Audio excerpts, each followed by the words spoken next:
Comenzamos hablando del tema de óptica. La óptica en general se puede dividir en dos tipos, lo que se denomina como óptica ondulatoria y lo que se denomina como óptica geométrica. En este curso vamos a ver, digamos, los dos tipos de óptica.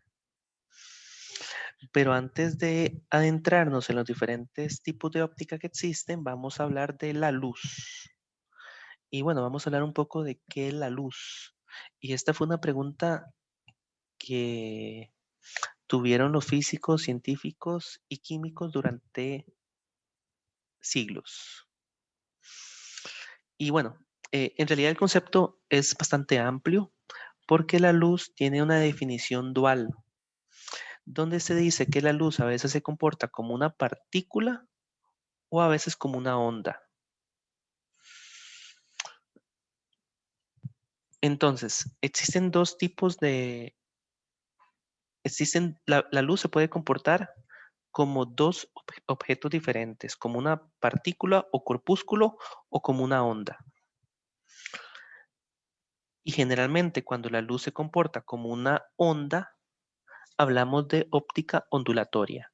Y cuando se comporta como un corpúsculo, hablamos de óptica geométrica.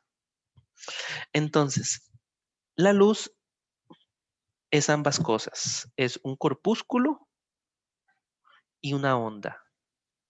Para ciertos fenómenos vamos a considerar que la luz es una partícula y para otros vamos a considerar que la luz es una onda.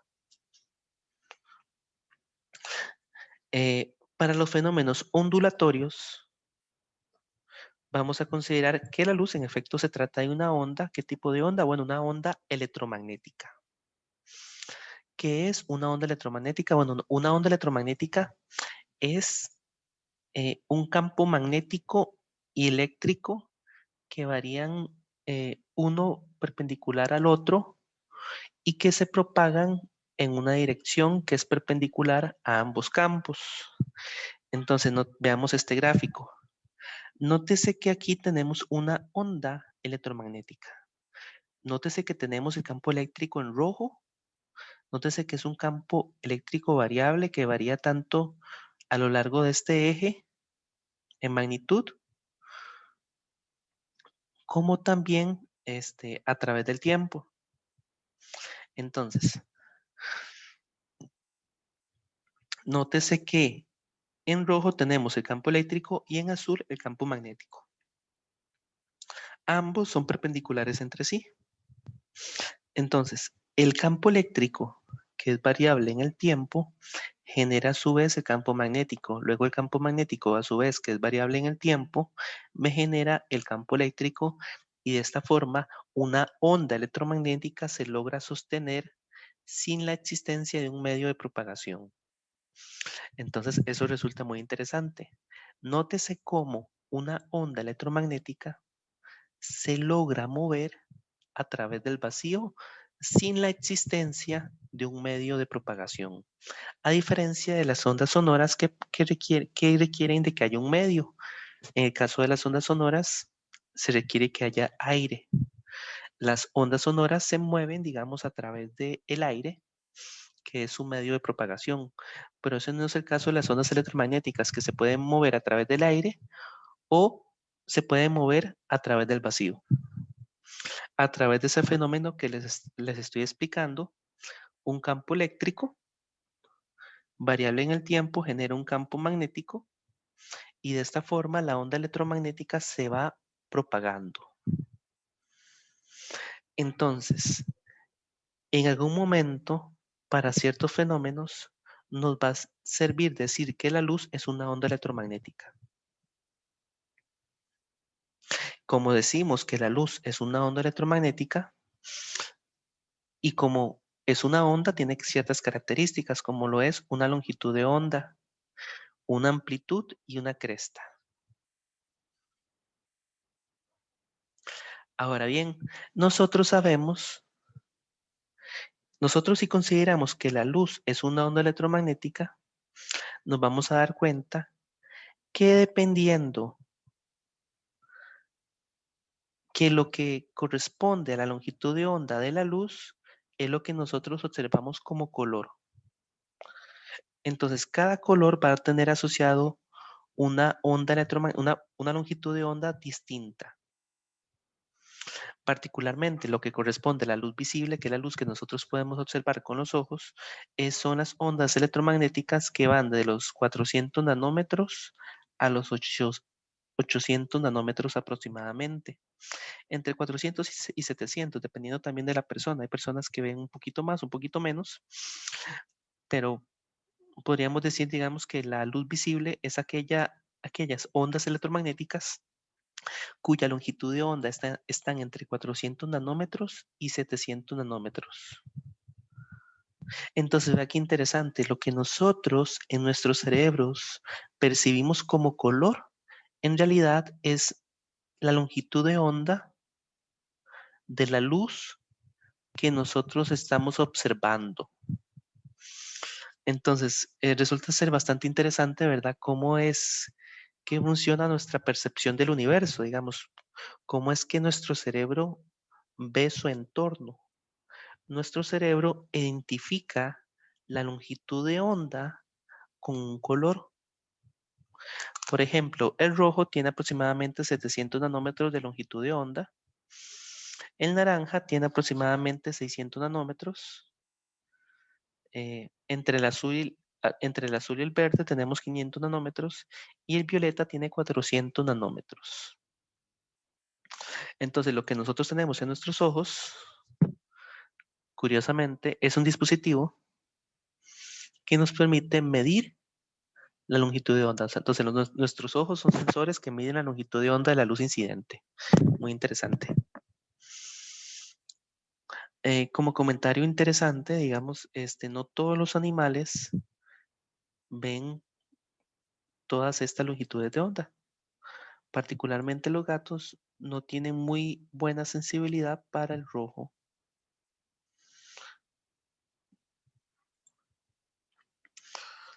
Entonces, la luz visible es la luz que podemos ver. El ojo humano no puede detectar luz por encima del violeta o por debajo del rojo.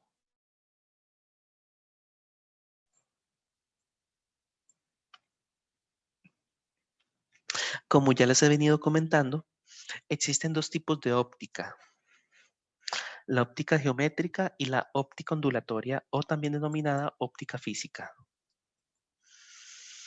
Nosotros usualmente estudiamos o consideramos la óptica geométrica cuando el obstáculo es más grande que la longitud de la onda de luz. En este caso, cuando los objetos son grandes, los fenómenos ondulatorios no suelen ocurrir y la luz se suele comportar como un corpúsculo o partícula. Pero cuando los obstáculos tienen un tamaño similar al de la longitud de onda incidente, ya la luz comienza a manifestar sus propiedades ondulatorias y se producen fenómenos ondulatorios como los que son difracción e interferencia. En un principio, se definió la luz como si se tratase de un corpúsculo.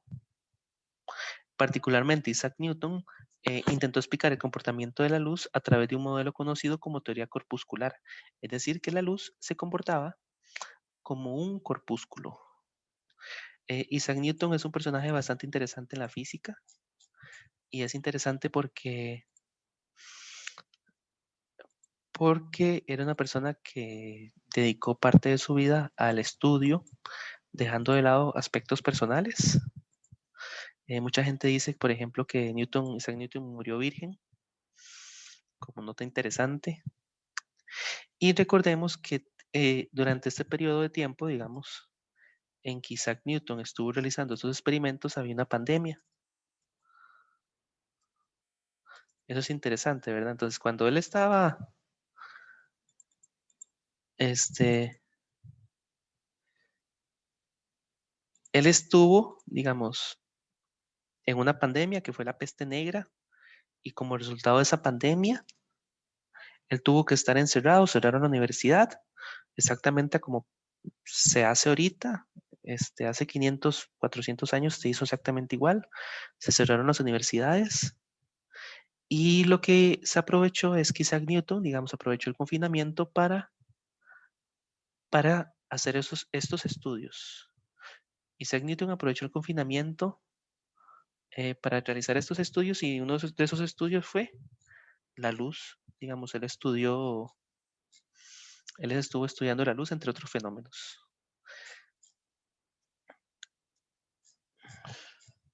Entonces, es un ejemplo claro, ¿verdad? De que las pandemias suelen ocurrir, ¿verdad? Cada cierta cantidad de años. Y, y también nos enseña acerca de cómo los problemas se pueden convertir en oportunidades. Isaac Newton, de todos modos, era un tipo que tenía mucho dinero, entonces tenía los recursos para meterse a la casa a estudiar por 2 años, a investigar. Eh, Desafortunadamente, esa no es, digamos, la situación más común. Entonces, él propuso lo que es la teoría corpuscular, que dice que la luz está compuesta por pequeñísimas partículas sin masa denominados fotones. Pero más adelante, un físico holandés, siglos más tarde, un físico holandés llamado Christian Huygens, dijo que la luz a veces se comportaba como una onda, o por lo menos para los experimentos que él había realizado se había comportado como una onda. Veamos. Él lo que hizo fue lo siguiente, el experimento de Huygens.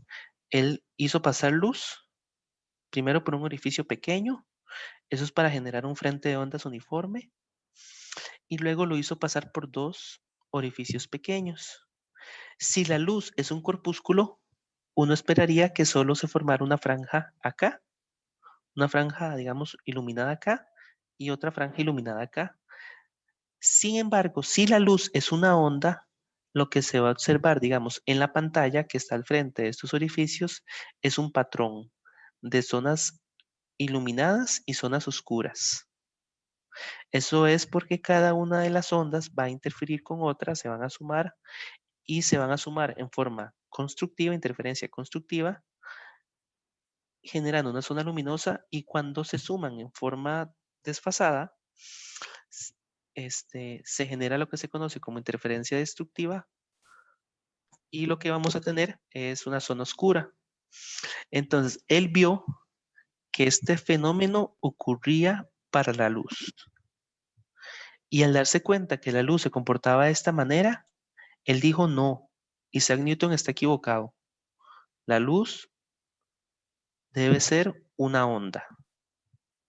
Porque él observó experimentalmente el fenómeno. Posteriormente, nos dimos cuenta, digamos más adelante, nos dimos cuenta que ambos estaban en lo correcto, tanto Isaac Newton como Christian Huygens. La luz a veces se comporta como un corpúsculo y a veces se comporta como una onda.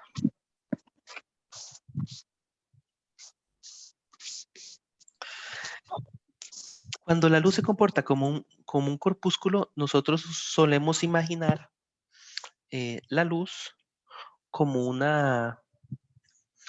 como una, como un rayo de luz, digamos, formado por un cúmulo de fotones, por un cúmulo de corpúsculos. Y cuando hablamos, digamos, de la luz en ese sentido, surge un fenómeno que es por todos conocido que se denomina refracción. La refracción ocurre cuando la luz pasa de un medio a otro. Veamos un video de este fenómeno para que les quede claro de qué fenómeno se trata. Es el mismo fenómeno que se observa cuando se mete una pajilla en un vaso de agua. Se ve como que si la pajilla estuviera quebrada. Bueno, eso ocurre debido a la refracción.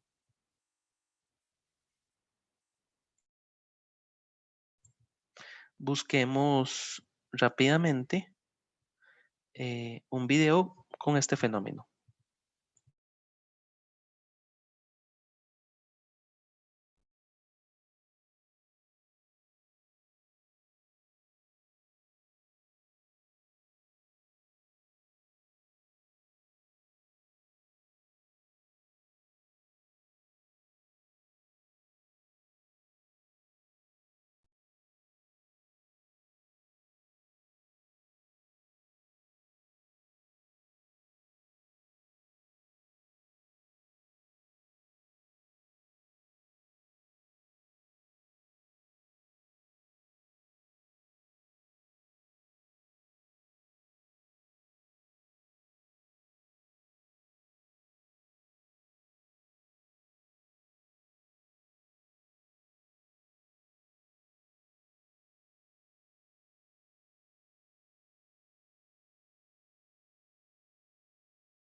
Bienvenidos a la clase virtual de su maestra Gaby. El día de hoy les explicaré el tema refracción de la luz. ¿Están listos? Comencemos. Cuando los rayos de luz inciden sobre la superficie de un cuerpo transparente, por ejemplo el agua, una parte de ellos se refleja, mientras que la otra se refracta.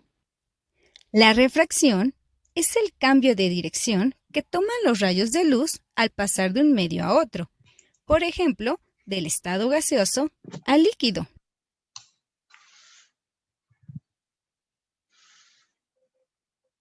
Al introducir un lápiz en un vaso con agua, parece que se dobla o se corta, porque los rayos de luz se desvían, ya que viajan más lento al pasar del aire al agua, puesto que el aire existen menos partículas, a comparación del agua, donde hay muchísimo más partículas.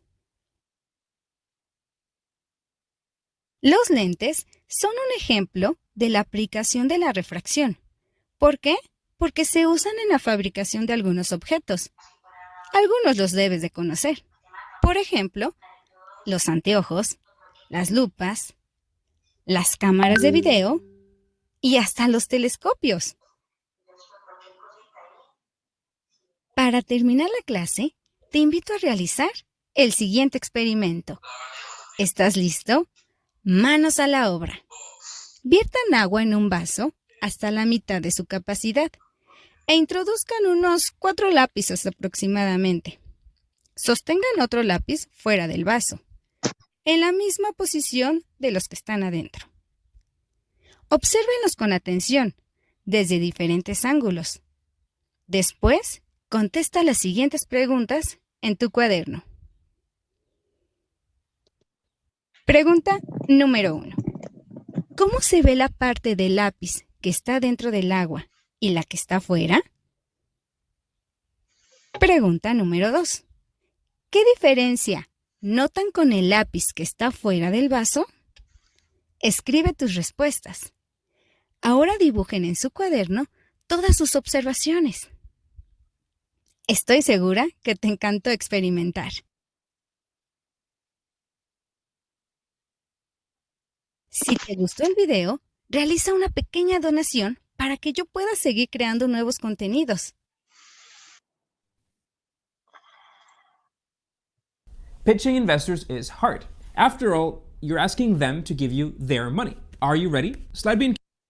Hola, vamos a hablar de la ley de Snell y el fenómeno de refracción de la luz. Para ello tengo este recipiente con agua, tengo este lápiz y este lápiz lo voy a introducir en el recipiente y tú vas a ver que observa cómo el rayo de luz que sale, rayo de luz color naranja que sale del lápiz hacia la cámara, hacia tus ojos, cambia cuando se sumerge en el agua. Cambiamos de medio, del aire al agua. Aquí el lápiz está en el aire y tú lo ves de una forma. Y cuando lo sumerjo en el agua, el rayo de luz que viaja hasta tus ojos ha cambiado de dirección y también cambia de velocidad.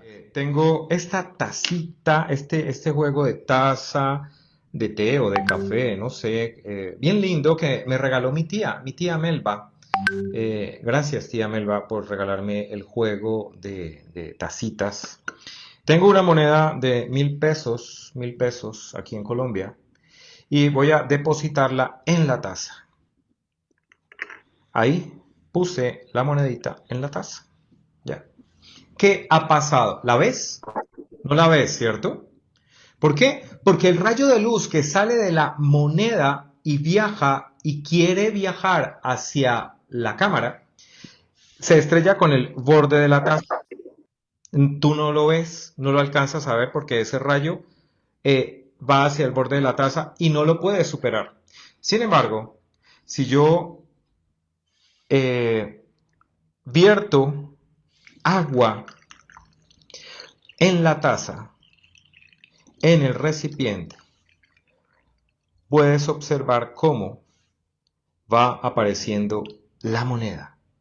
Ahora, si se ve la moneda, la puedes observar porque por el fenómeno de refracción de la luz, el rayo de luz que sale de la moneda ahora cambia de dirección, cambia de ángulo y viaja hacia la cámara. Y lo voy a explicar a continuación.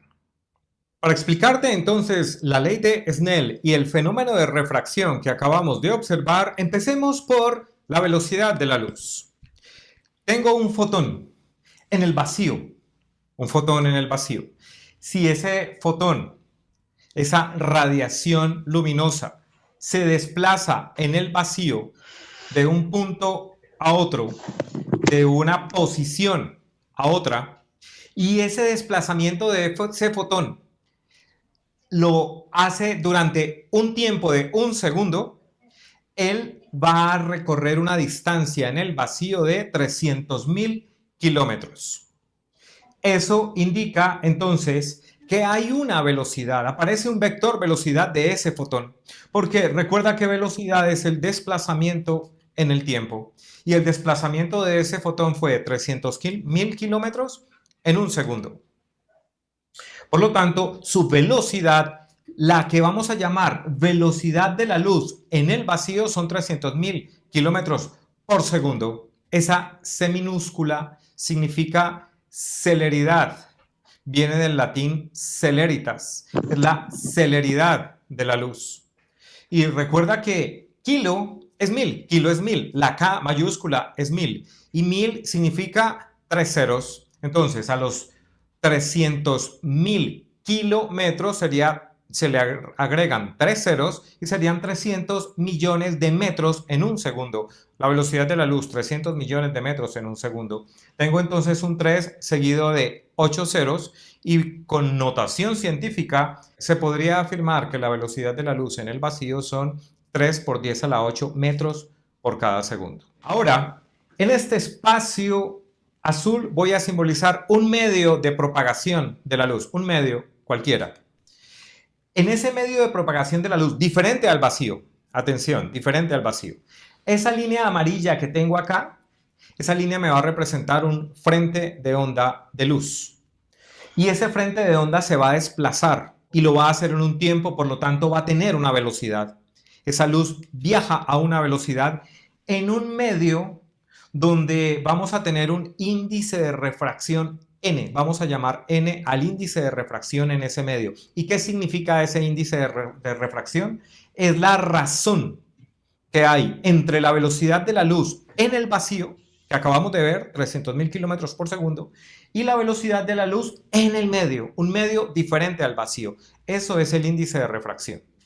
Ahora, él sigue desplazándose, entonces viaja a velocidad constante, desplazamientos iguales en tiempos iguales, y vamos a simbolizar el desplazamiento de esa luz, de esos frentes de luz, con un rayo que es perpendicular al frente de luz e indica una velocidad y la dirección de la velocidad de la luz. También vamos a denotar la dirección que lleva con un ángulo teta o tita, respecto a la vertical, respecto a la normal. Bien, ahora, ese rayo de luz que viaja por ese medio en línea recta y con esa velocidad, vamos a cambiarlo de medio y vamos a simbolizar un nuevo medio, un medio que voy a poner aquí de color verde. Este medio verde va a cambiar del medio azul al medio verde. Por lo tanto, tengo un índice de refracción 2. Y vamos a llamar al índice de refracción del medio azul, índice de refracción 1, N1, velocidad 1, V1 o V1, y el ángulo teta o tita 1. Y este lo vamos a llamar rayo incidente. Ahora, cuando cambia de medio a un medio con un índice de refracción diferente, en este caso N2, ese rayo va a cambiar de dirección con respecto a la dirección que debería seguir, él cambia, y cambia de velocidad. Por lo tanto, vamos a tener un ángulo θ2 y una velocidad v2. Estas líneas que he puesto acá, me van a simbolizar el frente de onda y la dirección, los desplazamientos que podría tener ese frente de onda en los dos medios, en el medio 1 y en el medio 2. Este ángulo que pongo acá, mira que estas dos líneas que he pintado allí son teta 1 y son perpendiculares a estas otras dos líneas que entonces me van a indicar que ese ángulo de ahí también es teta 1. Lo mismo vamos a hacer en el índice, en el medio 2, no en el índice, en el medio 2, con este ángulo teta 2, y esas dos líneas que forman el ángulo teta 2 van a ser perpendiculares a estas otras dos. Por lo tanto, este otro ángulo es teta 2. Me queda entonces este esquema con esos dos frentes de luz que viajan en un medio de índice de refracción 1, un medio de índice de refracción 2, y me quedan esos dos triángulos, un triángulo de color amarillito y un triángulo de color azul. Y esos dos triángulos son rectángulos. Tengo un lado común que voy a llamar H, de hipotenusa. La hipotenusa. Esa H es un lado común a esos dos triángulos rectángulos. Este cateto que tengo acá, que es el cateto opuesto al ángulo teta 1, me va a indicar el desplazamiento de esos fotones, de ese rayo de luz. Y recuerda que desplazamiento es velocidad por tiempo. Entonces, en este desplazamiento, en el índice 1 va a ser la velocidad 1 por el tiempo que tarda en llegar de allá hasta acá. E igual, en el triángulo de abajo, ese fotón se va a desplazar simultáneamente en el mismo tiempo que el fotón de arriba, porque es un frente de onda que se está desplazando, pero que va cambiando de dirección porque cambia de medio. Entonces, este desplazamiento 2 va a ser la velocidad 2 por el tiempo t, pero es el mismo tiempo. Aquí no va a ser tiempo 1 y tiempo 2 porque es el mismo rayo viajando. Recuerda que el seno de teta 1 es el cateto opuesto, que sería B1 por t, dividido entre la hipotenusa, H. Ese es el seno de teta 1. Si hacemos lo mismo con teta 2, entonces tengo que el cateto opuesto es la velocidad 2 por t dividido entre h. T y h están tanto acá como acá. Tengo la velocidad 1, pero esa velocidad 1 que está aquí multiplicando puede bajar a dividir. Y me queda esta relación seno de teta 1 sobre b1 igual a t sobre h. Igual, en el índice, en el medio 2, tenemos la misma relación, seno de teta 2 sobre b2 igual a t sobre h. Observa que el tiempo sobre la hipotenusa t sobre h en esta expresión es igual al de esta expresión, por lo tanto podemos igualar este seno de teta 1 b1 y es igual a seno de teta 2 b2.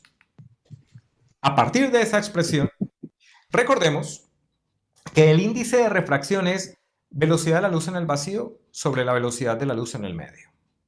Si hacemos una transposición, la velocidad de la luz sube, me queda esta expresión, y vamos a sustituir la velocidad de la luz 1 por la velocidad de la luz en el vacío sobre el índice de refracción en el medio 1. Y lo mismo hacemos con la velocidad 2.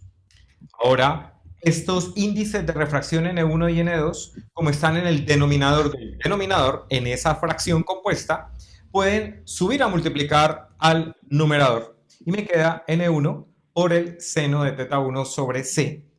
Lo mismo en el índice en el medio 2. Tengo entonces que en esta expresión C y C, la velocidad de la luz en el vacío, se pueden cancelar. Y llego a esta expresión donde el índice de refracción 1 por el seno de teta 1, índice de refracción 1, seno de teta 1, de ese rayo incidente, debe ser igual al producto del índice de refracción 2 por el seno del ángulo de refracción 2. Y a eso se le conoce como ley de Snell, en homenaje al científico que la analizó, Wilbrod Snell van Rooyen, un científico holandés. Vamos a observar qué pasa cuando un rayo de luz que viene viajando en el aire cambia hacia el agua. Si este rayo incidente viaja en el aire, tiene un ángulo en el aire, un índice de refracción del aire, pasa al agua con un índice de refracción del agua, sale con un ángulo en el agua con una velocidad en el agua. El índice de refracción en el aire es menor que el del agua. Y eso hace que, por la ley de Snell, el ángulo en el aire sea mayor que el ángulo en el agua. Por lo tanto, el rayo cuando pasa del aire al agua se quiebra hacia la normal. Se va hacia la normal. Y lo contrario, si viene un rayo de luz que va a pasar del vidrio al aire, como el índice de refracción del vidrio es mayor que el del aire, entonces el ángulo por el que viaja en el vidrio cuando sale al aire, ese ángulo es menor que este, por lo tanto el rayo se va a alejar de la normal. Eso sucede en estos casos. Ahora te voy a explicar qué pasó con la tacita que me regaló mi tía y la moneda. Aquí he pintado algo que me puede asemejar la tacita, la moneda, y observa lo que te dije, que el rayo de luz que sale de la moneda solamente puede salir por encima del borde de la taza, por encima del bordecito de esa taza, y no llega hasta el ojo, no llega hasta, en este caso, la cámara, y no se ve la moneda. Ahí, en este caso, no se ve la moneda. ¿Qué sucede? Cuando yo deposito agua, aparece el agua, tengo un índice de refracción del aire, un índice de refracción del agua, un rayo que sale, pero cuando cambia de medio, se curva y el ángulo de refracción en el aire es mayor que el ángulo en el agua, por lo tanto, puede curvarse hacia el ojo.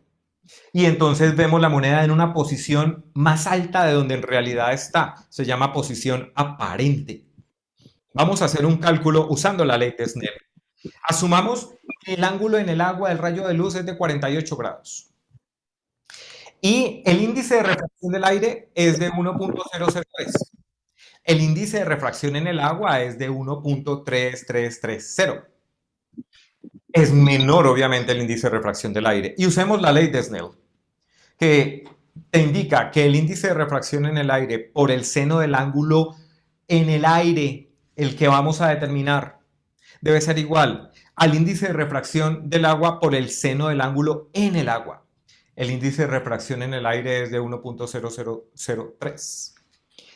El ángulo en el aire es el que vamos a determinar, es nuestra incógnita. El índice de refracción en el agua es de 1.3330. Y el ángulo en el agua es de 48 grados, entonces se multiplica por el seno de 48. 1.0003 que está multiplicando pasa a dividir, me queda esta expresión. Voy a usar mi calculadora para determinar cuánto es esa operación y tengo 1.333 multiplicado por el seno de 48 grados, cierro paréntesis en la calculadora, dividido entre 1.0003. Y eso me da de 0.99031495979, que vamos a redondear a 0.99. Si entonces quiero encontrar el ángulo de refracción en el aire, θ aire, es el arco seno o el seno a la menos 1 de 0.99, que es de 81.9 grados aproximadamente. He encontrado entonces, usando la ley de Snell, el ángulo de refracción. Bien, espero entonces que te haya podido servir. Suscríbete a mi canal, profesor Sergio Llanos, compártelo entre tus amigos, escribe tus comentarios y que tengas un gran día.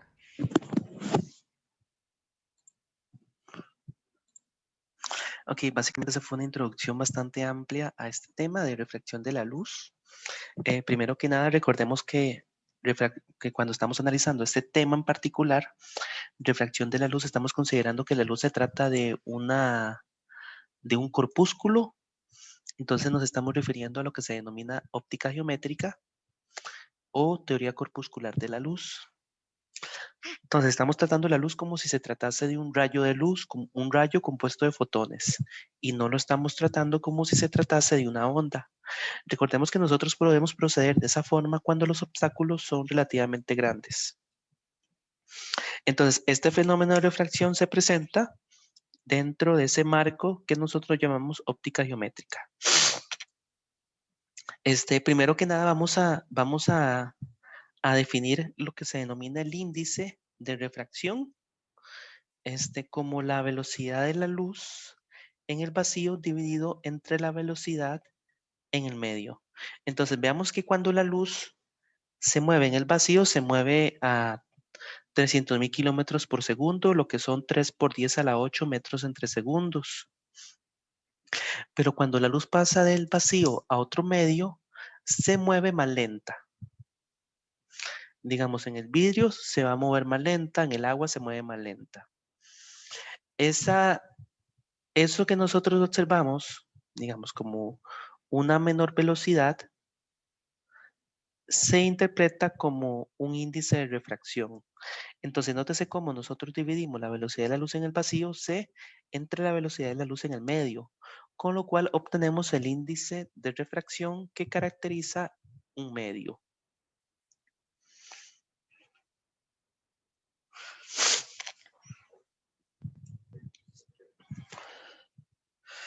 Aquí también es importante mencionar aquí algo importante. Esta ecuación deja de lado el hecho de que el índice de refracción tiende a variar de acuerdo a, la longitud de onda que utilicemos.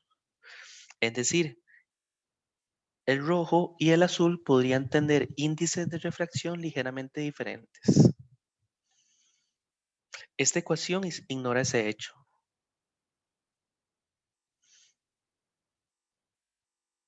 Entonces, nótese cómo esto es un modelo que simplifica un poco el cálculo. Entonces, repito, el índice de refracción varía ligeramente de acuerdo a la longitud de onda que utilicemos. Y aquí en esta ecuación ustedes no ven la longitud de onda, entonces este es un modelo simplificado del fenómeno. ¿Qué es la refracción de la luz? Bueno, cuando viene un rayo incidente, pasa de un medio N1 a un medio N2 con un índice de refracción diferente, se forma lo que se conoce como un rayo refractado. Es decir, el ángulo con respecto a la normal va a cambiar. Este rayo refractado se puede alejar o acercar a la normal. Y eso lo determinamos a través de la ley de Snell.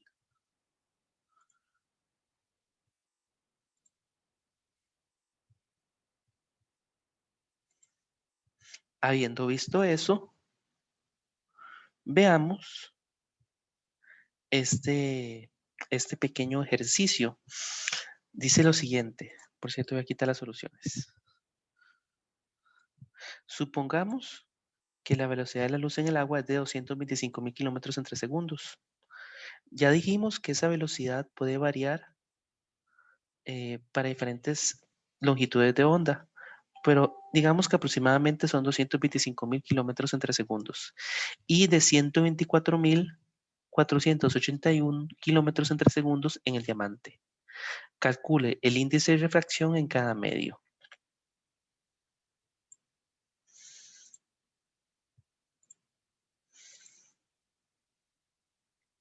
Si hacemos ese cálculo, bueno, hacer ese cálculo es muy sencillo. Vamos a dividir 300.000 kilómetros entre segundos entre este valor, 225.000, para obtener el índice de refracción en el agua y 124.481 para obtener el índice de refracción en el diamante. Y este sería el resultado. Nótese que el índice de refracción en el agua es de 1.33 y en el diamante es de 2.42. Veamos un poco este valor.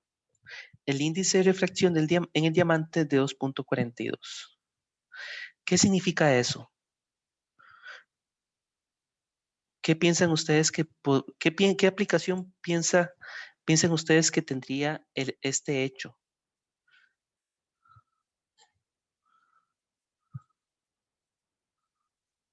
Les hago la pregunta.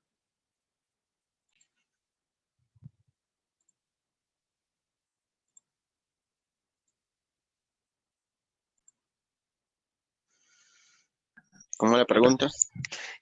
¿Qué aplicación creen ustedes? Vea que diferentes materiales tienen diferentes índices de refracción. Entonces, ¿qué creen ustedes cuál sería una aplicación de este hecho? Y el que me responda, por cierto, le pongo un punto adicional en el examen. Si tiene 100, no puede tener 101, ¿verdad? Pero si tiene menos de 100, sí le pongo un punto adicional, el que me responda. Y no es broma. Lo voy a anotar acá. Que me responda correctamente.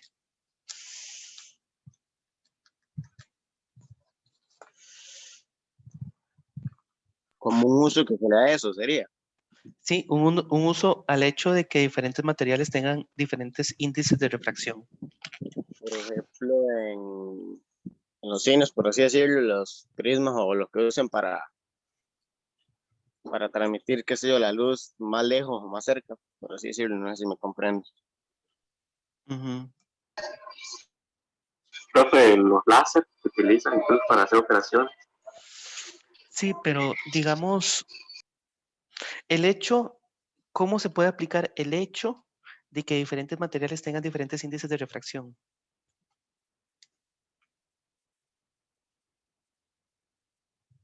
Ok, el índice de refracción también se utiliza para identificar materiales. Si el diamante es un diamante falso, es decir, es un plástico u otro material, no nos va a dar este índice de refracción. Entonces, resulta que el índice de refracción se utiliza en gemología. Nadie se ganó, por cierto, el punto, pero no importa, les voy a hacer más preguntas más adelante.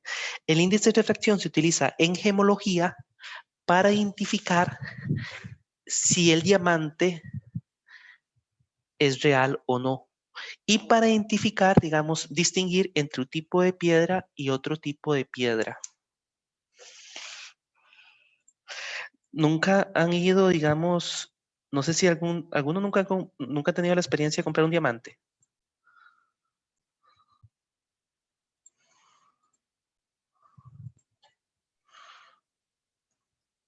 ¿Un diamante normal o un diamante de verdad, profe?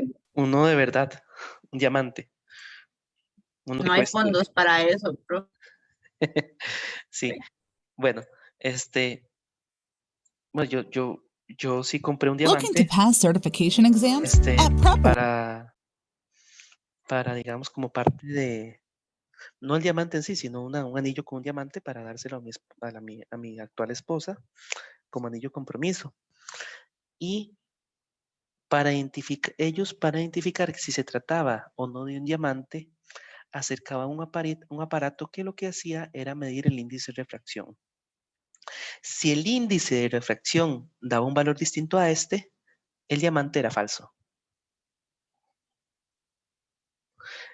Y de hecho, el índice de refracción se utiliza en gemología para identificar si una piedra o gema es real o no. Y de hecho, en el precio de la historia, eso es lo que se hace, de hecho. Aquí tengo el capítulo del precio el precio de la historia, donde eso pasa. Utilizan el índice de refracción para determinar si una piedra era auténtica o no. We have exam questions for hundreds of certification. Esto es El Precio de la Historia. ¿Cómo te va, Rick? Sí escuchan, ¿verdad? Sí. David, ¿qué tal? Necesito dinero. ¿Está bien? Tengo una reliquia familiar. Aquí está, mírala. Es una cuncita. ¿Una cuncita? Una cuncita. ¿Estás seguro de que no es una pieza elegante de vidrio? Ha estado en mi familia por generaciones y generaciones. Es todo lo que sé. Descubrieron esta gema aproximadamente en 1900, así que no ha estado en tu familia por generaciones. ¿Una generación? Vengo muy seguido a visitar a los chicos a la tienda. Ellos pueden vender las cosas, yo no. Obtendré $15,000 por esto. Lo digo en serio. Prefiero tener el dinero que tener una gema rosada. ¿Sabes algo de la cuncita? Sí, supongo que es una gema nocturna o algo por el estilo. Sí, la razón por la que la llaman así es porque la cuncita puede decolorarse con la luz del sol. Y se supone que este tipo de joyas se usan de noche. Son gemas muy raras. ¿Más dinero entonces? Haré que mi gemólogo Jeff la revise. ¿Por qué no confías en mí? ¿Acaso piensas que no es real? Sí, eso pienso. Vamos, sabes que es real. Pensé que Rick y yo éramos mejores amigos. No pensé que vería a un gemólogo. No necesita ninguna máquina extravagante para darse cuenta que es real. Él puede confiar en mí. ¿Qué tal, amigo? David dice que esto es una cuncita. Eso sería genial. Vamos a hacerle algunas pruebas. Estaba muy emocionado cuando Rick entró a mi oficina. No siempre se tiene la oportunidad de ver cuncitas, y menos de ese tamaño.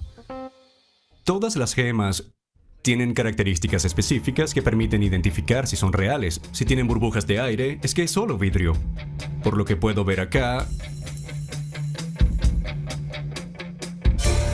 todo apunta a que es natural. ¿Y bien, buenas noticias? Sí. Sí. Pero no sabré si es una gema auténtica hasta que le haga otras pruebas. Es una cuncita. Es una cuncita. Vamos a saber si estás mintiendo. Esta es una máquina de índice de refracción y mide la manera en cómo la luz pasa a través de la piedra. Esa es la máquina que les decía, que mide el índice de refracción. Si el material es de otro tipo, el índice de refracción va a ser diferente. Entonces nos permite comprobar si una piedra es verdadera, auténtica o no lo es. Y de acuerdo a lo que veamos, podremos saber si es una cuncita genuina o algo más. Por lo que puedo ver aquí, tiene el índice de refracción correcto para ser una cuncita. Sí, lo es. Una cuncita genuina. Es una cuncita natural. ¿Ah? Te lo dije. Te dije que era real. ¿Cuánto me ofreces? Bueno, es real. Pienso que vale $15,000. $9,600 si necesitara una y no la necesito. Es grande. Vale una gran cantidad de dinero. Te doy 5,000. Es muy simple, amigo. La tendremos aquí por mucho tiempo. 15,000, 5,000, 10,000. Dame $10,000. No. Por favor. Tengo que colocarla sobre algo que me costará una fortuna porque es algo valioso, entonces tiene que ser un soporte llamativo. ¿A dónde iremos a parar? Acepto la mitad. $7,500. Te doy $6,000. 7,500. 6,000. ¿6,500? Ay, demonios, esto no... Estás ganando. Yo pedía $15,000. Vamos, hombre. Sé un poco más razonable.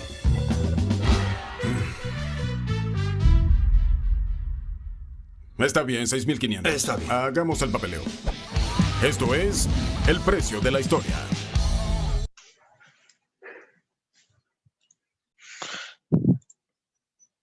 Bueno, sigamos hablando del índice de refracción. Sí quedó claro el hecho de que el índice de refracción es utilizado para determinar si un material es auténtico o no lo es. So I was worried about the economy.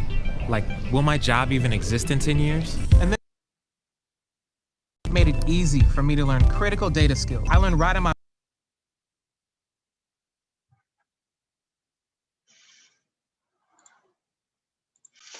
Entonces, como les comentaba, básicamente tenemos dos ecuaciones. Tenemos esta ecuación que nos permite calcular el índice de refracción y tenemos esta otra que es la ley de Snell, que relaciona el ángulo con los índices de refracción de cada material. A continuación, en el ejercicio 2, lo que les pido para este escenario que tenemos acá, nótese que lo que tenemos es un lente de un espesor A. Y sobre este lente incide un haz de luz. El ángulo incidente es alfa y el ángulo refractado es beta. Entonces, nótese que el ángulo alfa es digamos, el ángulo con respecto al rayo incidente y el ángulo beta es con respecto al rayo refractado. Se nos dice que tenemos este trozo que es un lente, digamos, que tiene un espesor y tiene un índice de refracción, el cual es N y está rodeado de aire. Y vamos a considerar que el aire tiene un índice de refracción de 1. Y se nos pide, a partir de la ley de Snell o ley de refracción, esta ley también esta ley que tenemos acá también se conoce como ley de refracción, determinar esta relación. Es decir, calcular X, que es este valor que está entre la normal, que es entre, digamos, una línea normal con respecto al punto donde incide la luz y el punto donde sale la luz. Les doy unos 10 minutos para que intenten resolver este problema. Si alguien se acerca o no se acerca, si alguien lo tiene correcto, le daría 2 puntos. Creo que no lo tengo resuelto aquí. No, no lo tengo resuelto. Les doy unos 10 minutos para que intenten resolverlo. Les doy 2 puntos en el examen que acaba de pasar. Si lo logran resolver correctamente.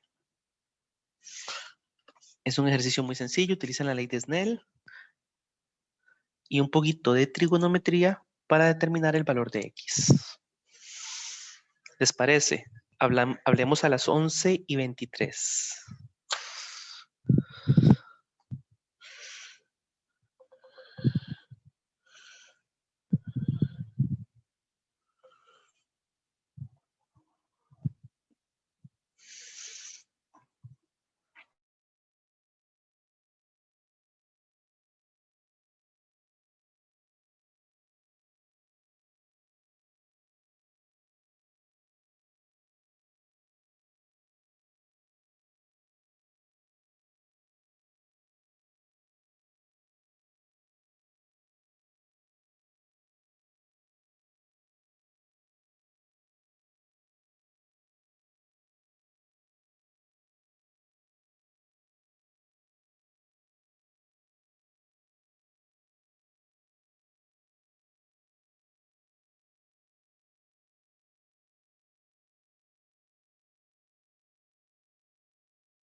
Una pregunta, ¿me escuchan?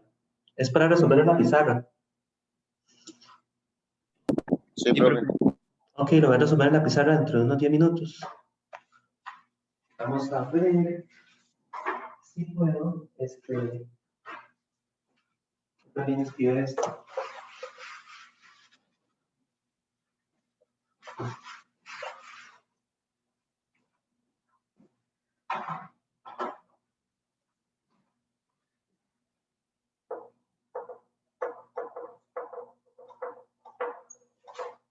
¿Se ve o no se ve?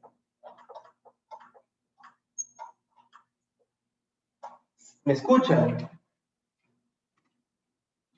Sí, sí. Pues sí se escucha y se ve muy pequeño. ¿Sí se ve o no se ve? Más o menos, ¿eh? Más o menos, ok. Vamos a ver si ponemos la pantalla más cerca. Debería buscarme una webcam, un equipo profesional. Ahora sí se ven las letras. ¿O no? Mucha luz. Sí, se ve. Mucha luz. ¿Se ve o no se ve? Sí. Sí se ve bien, ¿verdad? Sí. Ok, mientras lo resolvemos. La pizarra.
¿Me escucha?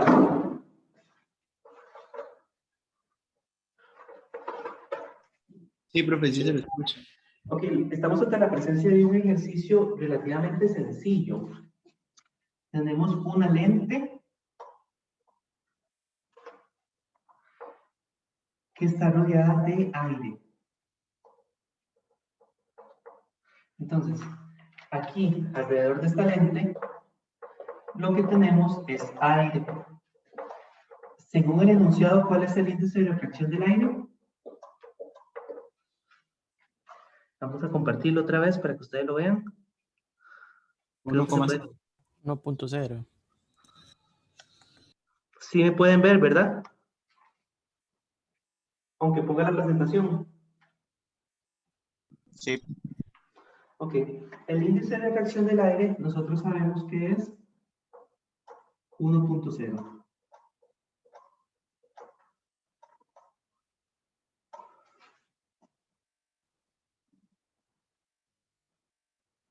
Y tenemos un material acá.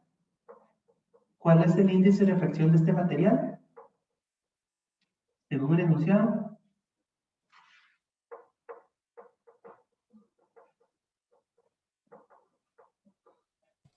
N. N, correcto. El índice de refracción de este material es simplemente N.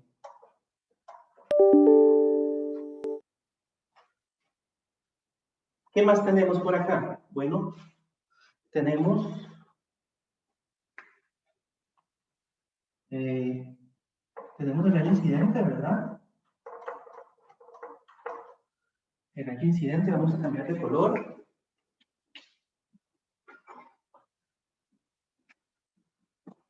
Aquí está la línea normal,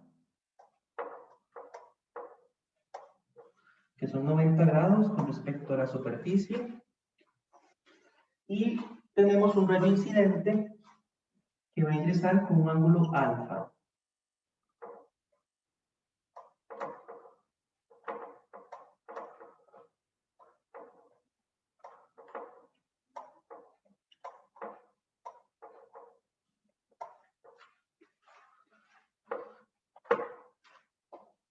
Entonces por aquí tenemos un ángulo alfa.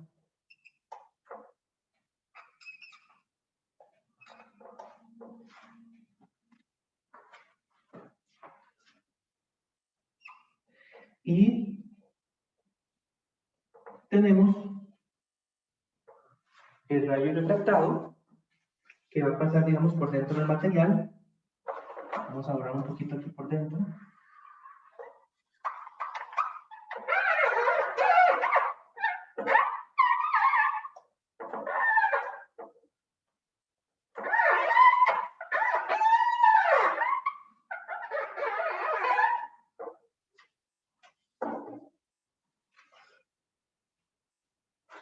Tenemos la línea normal, que es este punto que viene por aquí. Está en verde, la línea normal. Y debido al fenómeno de refracción, este rayo, digamos, una vez que ingresa dentro del material, le llamamos rayo refractado porque va a estar refractado. Entonces vamos a tener por aquí el ángulo.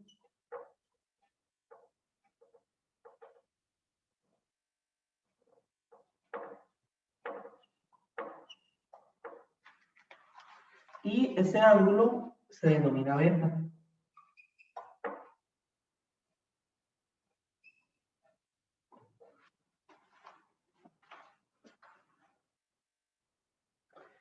Y va a salir en este punto. Digamos, el rayo va a salir en este punto. Y esta es la distancia que queremos conocer.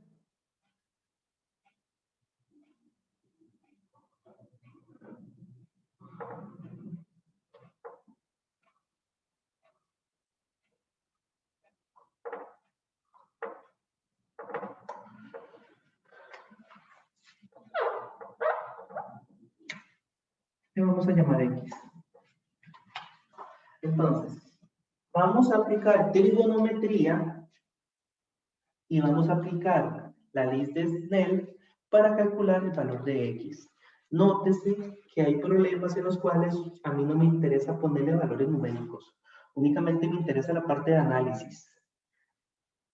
Y es la parte de análisis la que me dice a mí si ustedes entienden o no entienden. Entonces, este es un ejemplo de un problema en el cual nosotros no tenemos números, únicamente tenemos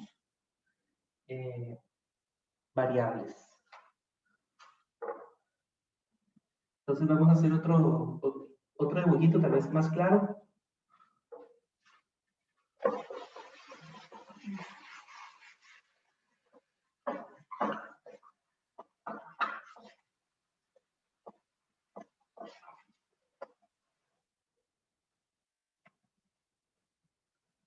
Ya dijimos, ¿verdad?, que tenemos aquí la línea normal.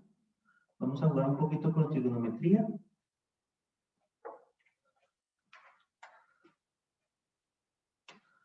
Tenemos el rayo incidente.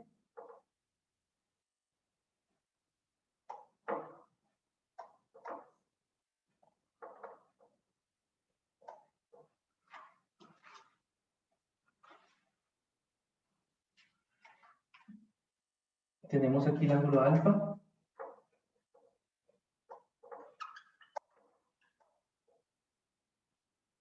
Tenemos el rayo refractado.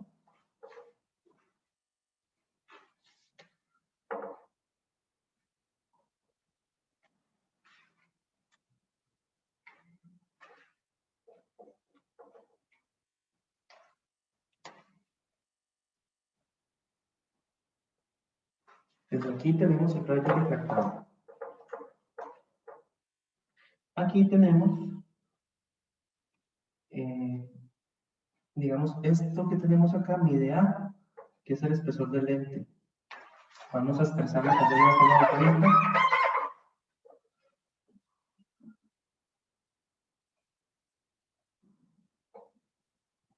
Entonces, el espesor del lente es A.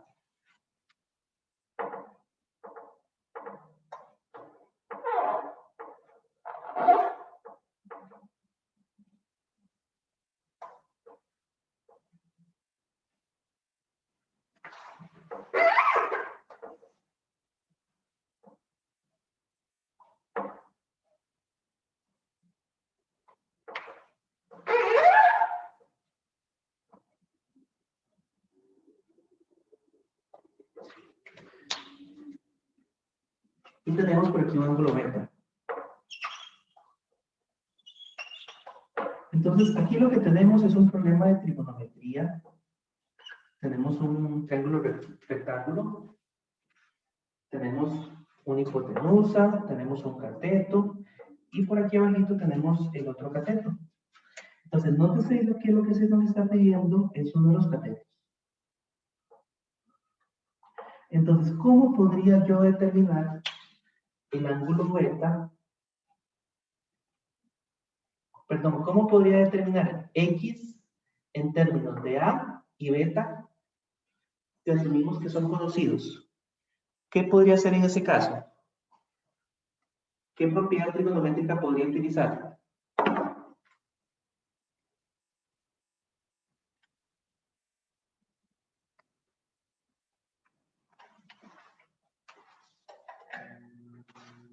¿Me escuchan? Sí.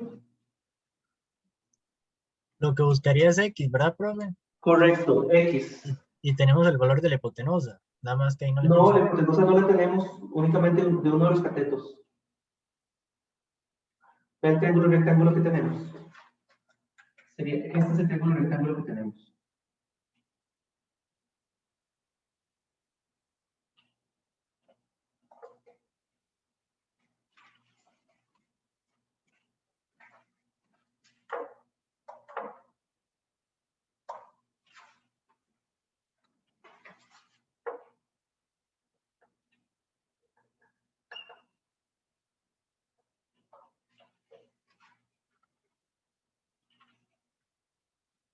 ¿Cómo podríamos hacer eso? ¿Qué me sirve ahí? ¿Un seno, un coseno, una tangente?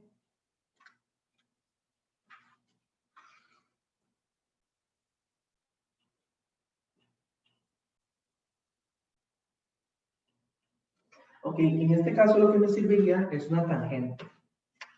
Nótese que la tangente de beta es igual, es cateto opuesto sobre adyacente, es X entre A. Y aquí podemos despejar X. Nótese que X es igual a tangente de beta por A. Pero ocupamos determinar beta. Y beta lo podemos determinar a través de la ley de Snell. Recordemos que el índice de refracción aquí arriba, digamos, que tenemos aire, es 1. Y aquí, digamos, está la interfaz entre los medios. Y aquí teníamos igual a n. Entonces vamos a aplicar la ley de Snell. Entonces tenemos N1, N1 es el aire, es este medio, por el seno de alfa. Recordemos que este ángulo siempre es con respecto a la normal. Igual a N2 por el seno de beta, el ángulo del rayo refractado con respecto a la normal. Aquí estamos aplicando la ley de Snell.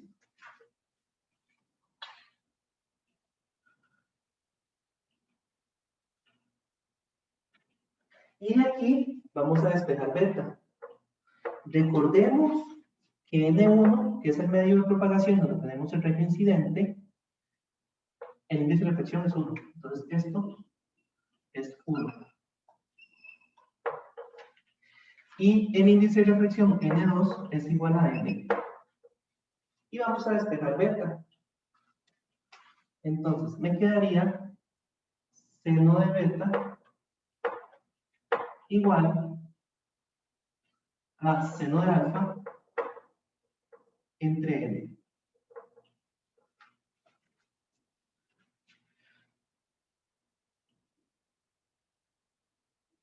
Y despejamos beta. ¿Cuánto daría beta si lo despejamos de esta ecuación?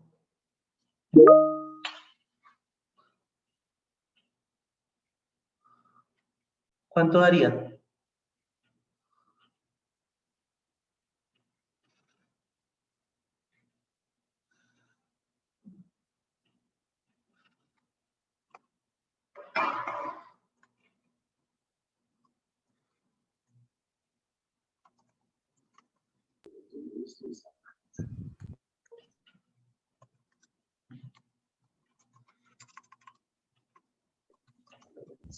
No sería el inverso, profe.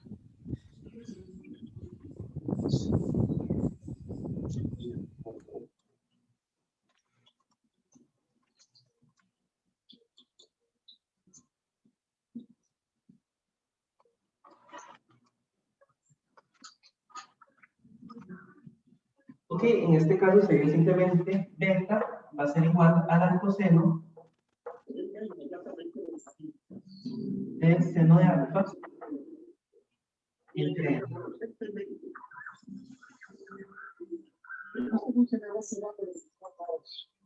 Entonces vamos a sustituir este valor de beta en esta ecuación. Por lo tanto me quedaría lo siguiente: tangente del arcoseno del seno de alfa entre n, y esta tangente multiplica a A. Y con esto llegamos a esta demostración.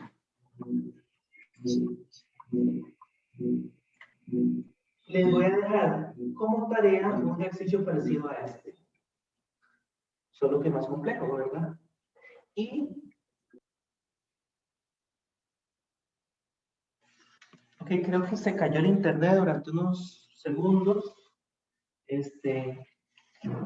Usando trigonometría obtuvimos esta expresión, utilizando la ley de Snell obtuvimos esta otra, y utilizando ambas ecuaciones, esta ecuación y esta otra, obtuvimos el valor de X.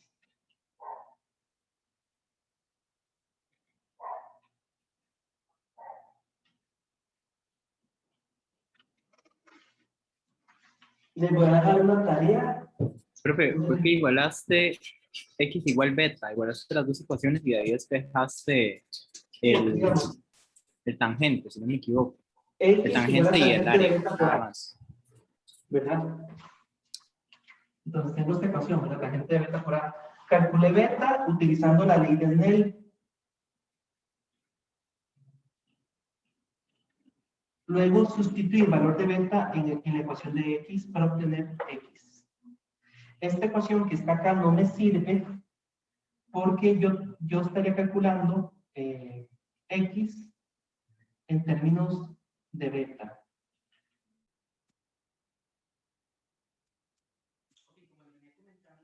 Como les venía comentando, calculamos el valor de beta utilizando la ley de Snell y calculamos el valor de x utilizando trigonometría. Combinamos ambas ecuaciones para obtener la solución que se nos muestra en el ejercicio. Y con eso finalizaríamos esta demostración. Eso sería todo por el día de hoy. Despejar beta y sustituirlo en la otra ecuación que tenía x. Correcto.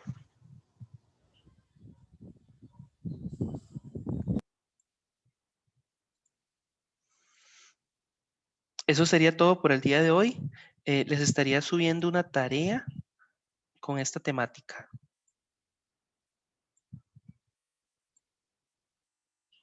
Profe. Sí.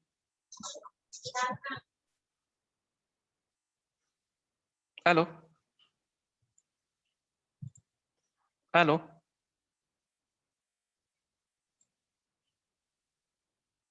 ¿Aló? Profe. Sí. Dígame.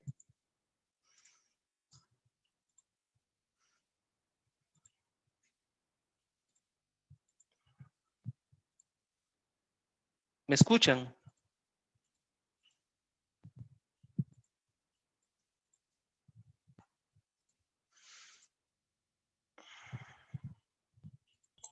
Es que estoy confuso si es mi internet también o es el suyo. No, es el del profe, yo creo, porque yo sé si lo escucho bien, Jordi, es el profe. Ok, que no. ok. Hola, ¿me escuchan?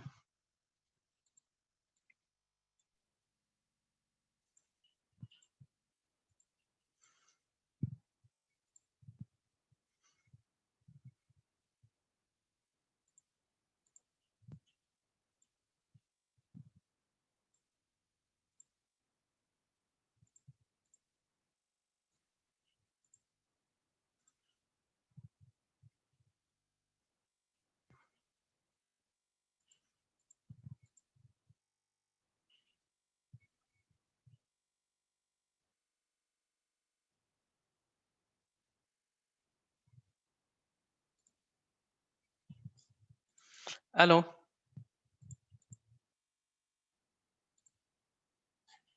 ¿Me escuchan? Are you there? ¿Me escuchan?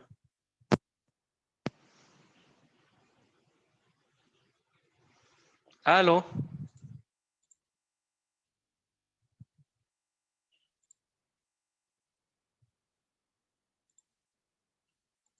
Muy cortado.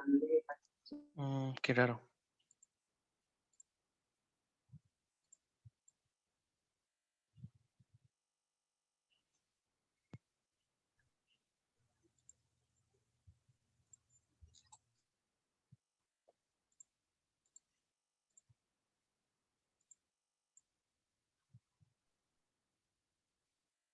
¿Aló?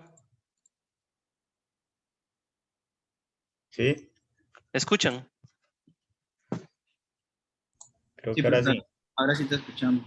Ok, con eso finalizaríamos la clase. ¿Alguien tenía una consulta, si no me equivoco? Sí, yo, profe. No sé si alguno Y yo más. también, profe. ¿Sí la pueden hacer? Al final, bueno, mi parte, No, es que ya estamos en el final. Ya terminó la clase. pero personal. Ah, ok. Correcto. No, la mía no es personal, profe. Ok. Yo tuve que pasar toda la mañana un poco ocupada y las clases.